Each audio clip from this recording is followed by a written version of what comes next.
So here I am in a town called Šibenik. It's once again very early, it's around 8 a.m. and it looks like a lot of people do get up early in this particular town. We'll have a walk around. I've had the drone up already, so that's all good. Signal is fine, no issues, no airports nearby, so that's great. And just driving in, I can already tell you this is a pretty good town, so I'm pretty happy with it. It looks terrific. You sort of go down from a hill down to a valley that leads right into the water. It's absolutely terrific. Just to drive in itself was very rewarding. So I'll have a look around and let's see what we see. Okay, so here we go. Just behind me are quite a number of cafes, and you'll get to see a lot of the cafes on the drone footage. Once again, if I can find any history about the place, I will, and I'll do the voiceover during when the drone's up. So I will have breakfast or lunch, but I can tell you I met the local parking officer, who was absolutely terrific. The fines here are not too bad. If you do get a fine, it's 14 euros is the penalty. So I'm guessing that's sort of just over $22 or something Australian, which is not that excessive. Not like some of the other councils back in Australia or Melbourne. And he showed me how to do it, and he said there is a way of not having to remember your number plate, because this system here they have here, you just type in your number plate, you don't get a ticket, and it registered. But if you don't know the number plate because it's a hire car or something, you put this little code in, and that's pretty much throughout Croatia. So as I'm going around behind me, I'm hoping you're sort of getting everything what I'm about to walk through. So that should be pretty good. Now the season is over once again, so the people are out here. People have got young kids, maybe some tourists who have gone off peak, and it's a good way of saving a quid. Once again, little Vespers are the thing to do. And what I have found here is, it's quite interesting. A lot of the people on the electric bikes and the smaller Vespers, there's women in their 50s plus zooming around, which is something you don't normally see back in Australia. And obviously it's a good way of getting around. And as you can see, hopefully behind me in the footage, there's not really that many opportunities for parking, because once again, these cities were thousands of years old, and the thought of the motor car being introduced at some stage was not in their mind. But I'll have a look around. It's a beautiful day. I'm looking forward to breakfast, just because you can't smell, you can only see and hear what I'm getting up to. I can tell you the sensors are working overtime, because whoever's doing the cooking where all the cafes are is just fantastic. So anyway, I'll swing the camera around and give you a bit of a not a bird's eye view, I think it's a street view we'll call it, and gives you an idea of where I am and what I'm doing. But once again, I didn't expect this at all. It's a lovely little town, and it's just terrific. So here we go, we're on the pier, and what it does appear to be is that seems like the newer part of the town. But when I talk new, I'm talking still over 100 plus years. Then as we come over here, this is where the older part is. This is where we're probably talking thousands of years old. And once again, parking being premium. They're even using the pier to park vehicles on. And I'd hate to think what this is like during peak season. So we're talking August, pretty much to October is their peak. And speaking to that parking guy, it is very difficult, and they're kept very busy. So once again, you look at the tops of the buildings, you can see quite a number of churches or the crosses on display. There are some goofy, unique sort of looking cars. These two at the very end that appear to be old, I would say nowhere near being old at all, and they're more or less something that's been made to look so. And then you have something like this, I'll assume that's not going to go anywhere for the whole season. This is where it stays. And this is its home port. So there you go. So I'll try to find something to eat. So as we can see, this would be sort of time for brunch for me. It's now 10 o'clock, so we'll get something to eat. The crowds are obviously not here because of the season, and I can tell you that all the waitresses and waiters and most people in general speak English. So if you need to order food or anything, you don't have that drama. So it's just a matter of sitting down. And for me, I've got to find somewhere where no one's smoking, unfortunately. It does bother me, so I've got to stay away. Okay, we'll turn off here and see what we can find.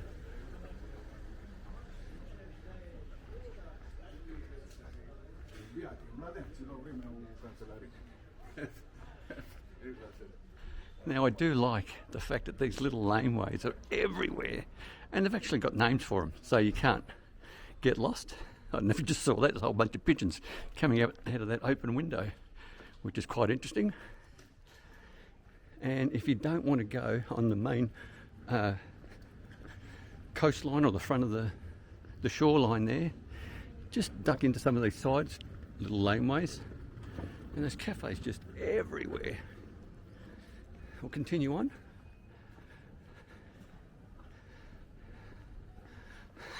You can't be shy with what you're putting on the clothesline around here. Everyone sees it. Here's another terrific looking place. And you've just got to take a step or two in. And if we pan up, if I can, just look at that. The only problem with that, if you are looking for accommodation, is you've got to climb there. There's no elevators here, there's all stairs, and stairs only. So bear in mind if you're making a booking anywhere in Croatia really, and going into these old houses, you're going to be slogging it up by foot. And I think, look, I would much rather stay in something like this than in a modern hotel. Okay, so we'll continue on. And once again for the ladies, it seems like all these stores that are about really for the ladies. Now once again I'm just highlighting that there are a lot of stairs in this town, and if you want to keep fit and get those steps in that the doctor keeps telling you to get in each day, this is perfect. Do this just to go to your breakfast in the morning and you'll be set, accomplishing that task or tick it off your list. And once again, this is way away from the ocean, well not the ocean, the sea I should say, and it's behind, you've just got to come in a few laneways away from the coastal road that takes you there and where the pier was, and you get to see all that. Just fantastic. So once again, decisions have to be made. Which way am I going to go? I'll keep trekking up here. Once again, I can see department stores. They're at the end there. And that's another thing that I find quite interesting. Like most Western nations, they might set up a mall or a shopping centre.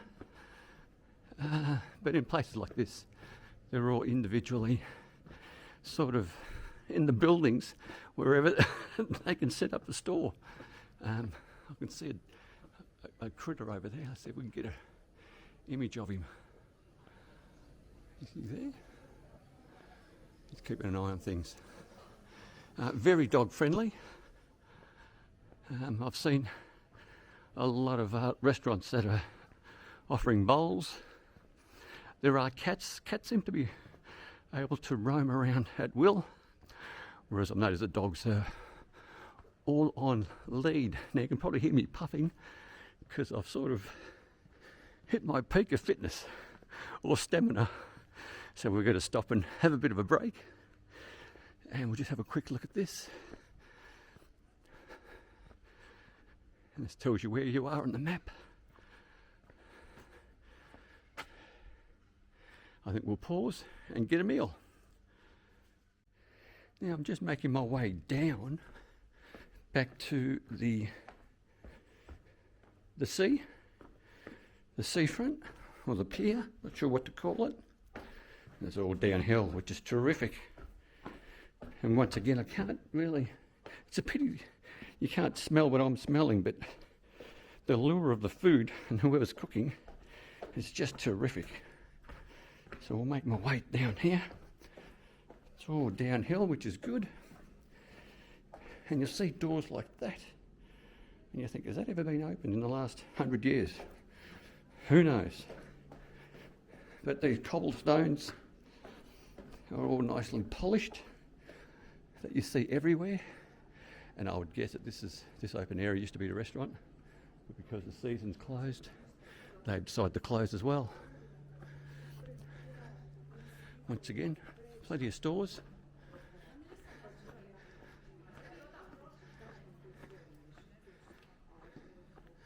And just feast your eyes at the bells up there. Wow, there you go. Imagine having the job to ring those bells every day, or if they actually are rung every day. Very good. Look at this dog, he's in charge of security, this one. Hey, look at him. And once again, as we go down here, there is a cat coming up, maybe with its owner. Now, just behind me is the 14th century city gates. So obviously this was definitely a port or a coastal city, and any engagement was from the sea, which is quite interesting. So there you go. I don't know if you can see all that. Very good. Now it does appear that there is a shipping industry here doing maintenance.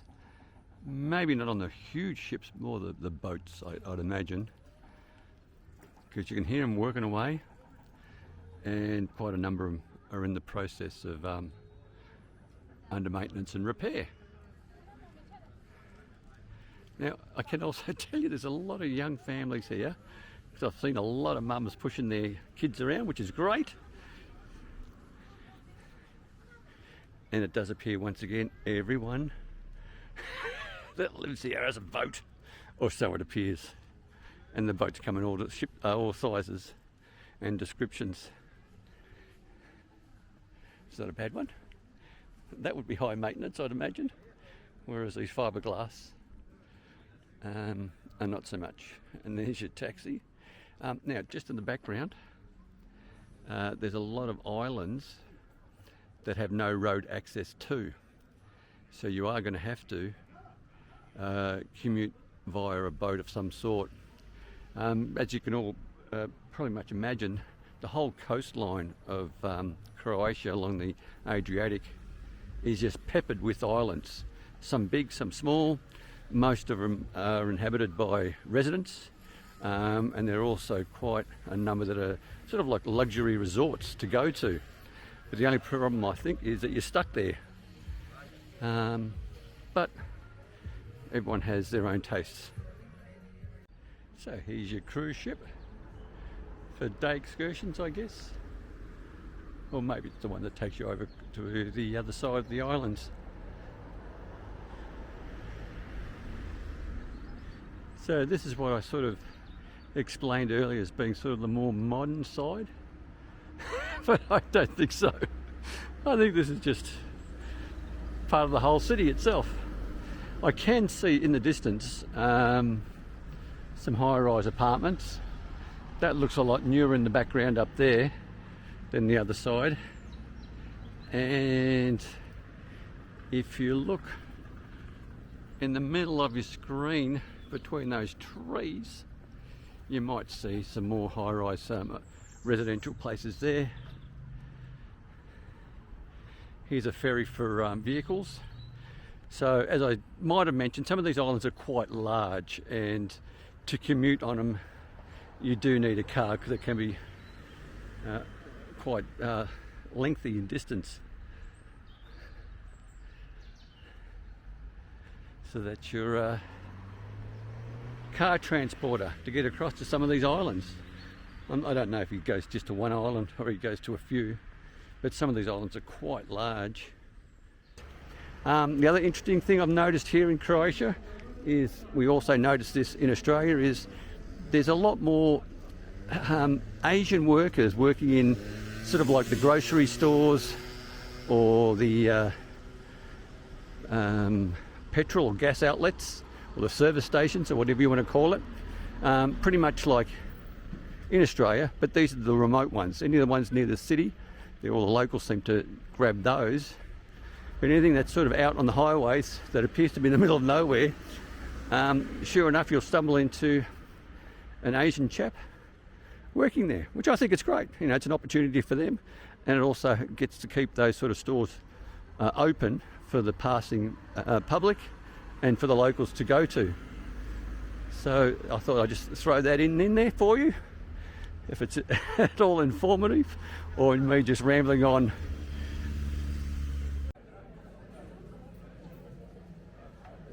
Wow, now check out the bells up there and the little balcony for them.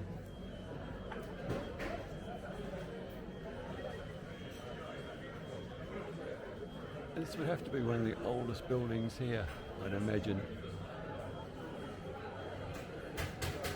It is definitely a church of some sort, I think. And there's a cafe down the bottom. Very good. Now there is some mention from that tourist guide way down the distance that this is a location that involved Nikola Tesla.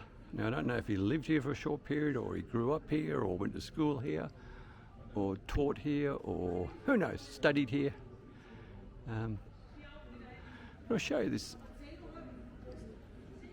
little tower here that we would have passed with the drone that stood out. And there she is.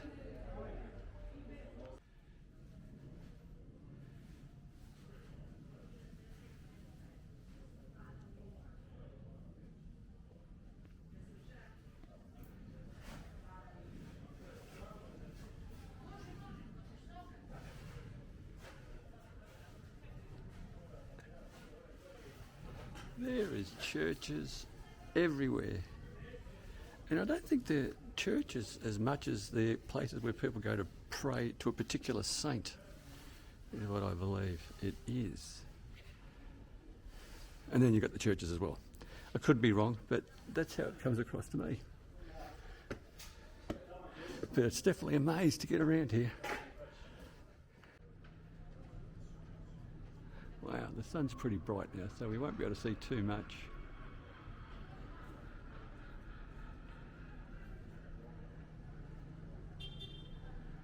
Very good. Another open courtyard for food.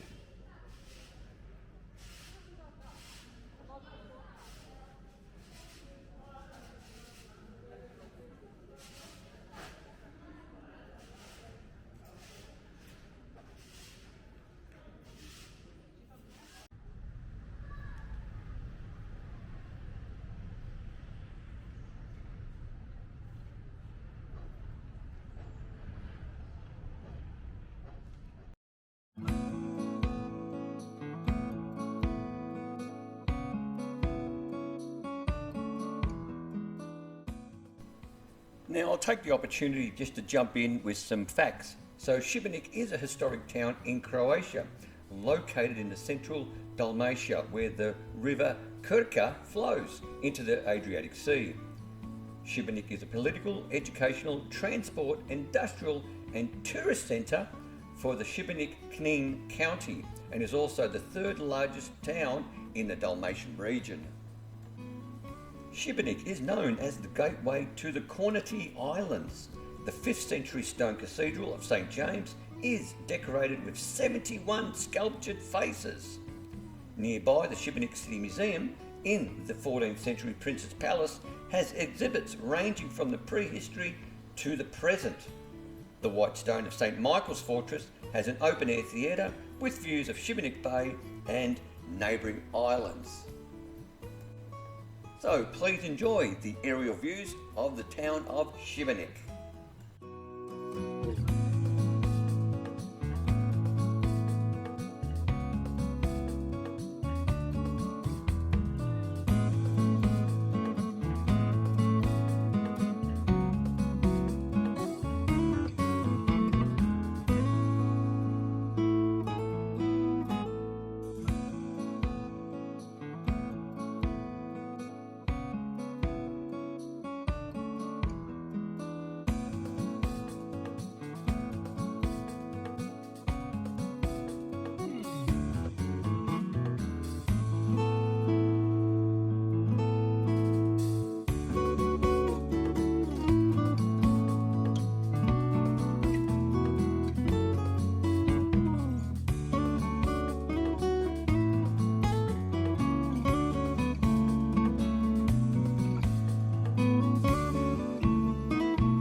So here we are nearing the end of this video.